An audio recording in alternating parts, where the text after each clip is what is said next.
కడప జిల్లా పులివెందుల పోలీసులు చాకచక్యంగా వ్యవహరించి మిస్సింగ్ అయిన బంగారు ఆభరణాల బ్యాగ్ను కేవలం 12 గంటల్లోనే ఛేదించారు.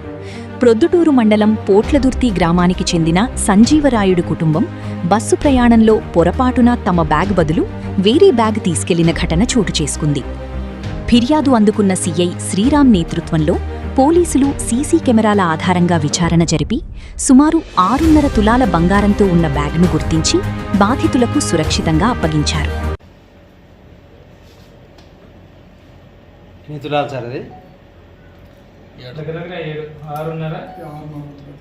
ఎక్కడ పోగొట్టుకున్నారు? నమస్తే అండి. ఈరోజు చిన్న సంజీవరాయుడు అనే వ్యక్తి మధ్యాహ్నం 2 గంటలకు రావడం జరిగింది. ఇట్లా మా బ్యాగ్ తప్పిపోయింది, అందులో దగ్గర 7 తులాలు గోల్డ్ ఉంది అని కంప్లైంట్ చేయడంతోనే మేము వెంటనే మా హెడ్ కానిస్టేబుల్ మనోహర్ గారు, కానిస్టేబుల్ దాదా రమేష్ గారు వీళ్ళని డిప్యూట్ చేసి ఇమ్మీడియట్గా టెక్నికల్ బేస్ చేసుకొని వీళ్ళు ఎక్కడ దిగినారు, ఎక్కడ ఎక్కినారు, వీళ్ళతో పాటు ఎవరెవరు ఎక్కినారు అని ట్రేస్ అవుట్ చేయడం జరిగింది.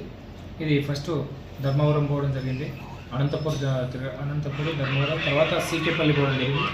అక్కడ లోకల్ ఎవరు వ్యక్తి అనేది ఫైండ్ అవుట్ చేసి వాళ్ళ యొక్క బ్యాగ్ని విత్ ఇన్ షార్ట్ పీరియడ్లోనే మా టీం అద్భుతంగా టెక్నికల్ బేస్ తీసుకొని ట్రేస్ అవుట్ చేయడం జరిగింది.